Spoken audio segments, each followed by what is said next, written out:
When we think about care policies, our eyes tend to glaze over, right? But what if I told you these documents are actually like an operating system for compassionate care? We're going to break that down today. This isn't about some boring manual, it's a blueprint for making sure respect and dignity are front and center. So here's what we've got on tap. We'll start with planning for dignity and the tough stuff. What happens when a death occurs? Then we'll flip the script to talk about your power, your right to disagree, and how to make sure you're heard.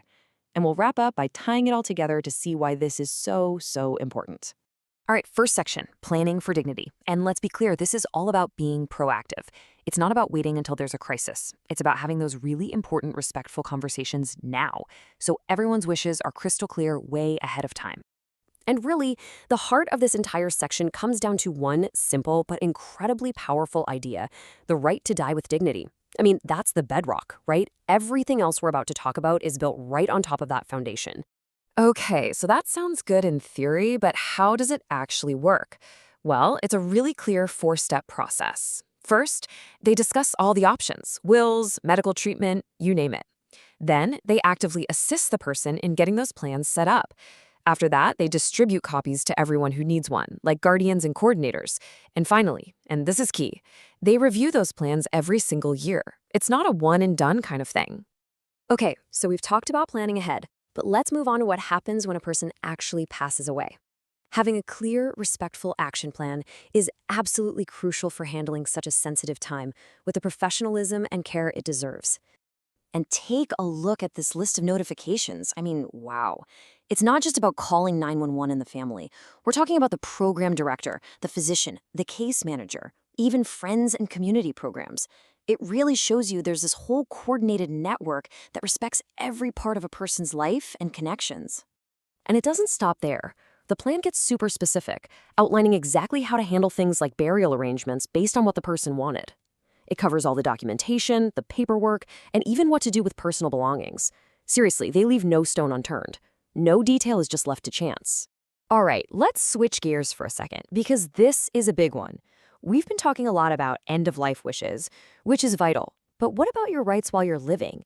What about your choices day to day? What happens if you just flat out disagree with a decision being made about your care? And this is where we get into real empowerment. We're talking about your right to disagree. This isn't just a vague idea, it's a formal process that puts real power back in your hands when it comes to your care. It's pretty much the foundation of what they call person-centered care. And check this out. It's right there in the policy, plain as day. You have the right to dispute about any decision. That little sentence, it's a huge, powerful statement about your rights. So this whole idea is rooted in something called person-centered care. And the concept is actually pretty simple. It means you are an active partner in your own care, not just someone things happen to. Your values, your needs, your preferences, they're supposed to be the top priority. And this whole dispute process, that's the tool that makes sure those preferences are actually respected. So when can you actually use this right? Well, the policy gets really specific here. You can file a dispute if, say, you're found ineligible for services, or if your services get changed, reduced, or even cut off completely. These are real, concrete situations where your voice absolutely needs to be part of the conversation. Okay, so you've got the right, and you know when to use it. But what do you actually do? What does that path to getting things sorted out look like? Let's break down the actual steps you can take to make sure you're heard. What's great is that the whole process is designed to be really user-friendly. You start by just stating your case to the director, you can talk to them or write it out, and get this, you're encouraged to bring someone along for support. You can share info that backs up your side of the story, and if things still aren't resolved, you can take it to the next level, an impartial decision maker who will review the whole thing. And maybe the most important part of all this is that you don't have to go it alone.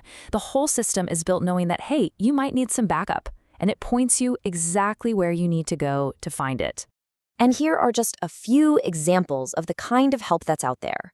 We're talking about groups like Disability Law Colorado and the ARC. These are experts who can give you support and guide you through the whole thing. All right, so we've looked at end-of-life planning, and we've talked about how to resolve disagreements. Let's kind of zoom out now and see how all these nitty-gritty details actually create this bigger picture, this framework for care that's both clear and compassionate. I think this really sums it all up perfectly. On one side, without these clear policies, you've got confusion, uncertainty, just helplessness. But when you have them, the whole experience is transformed. You get clarity, you get empowerment, you get accountability, and at the end of the day, you get dignity. So I guess the big question I want to leave you with is this. Are the policies that protect you or your loved ones this clear? Is there this level of empowerment? Because, it's a standard that's definitely worth asking for. Thanks so much for joining me for this explainer.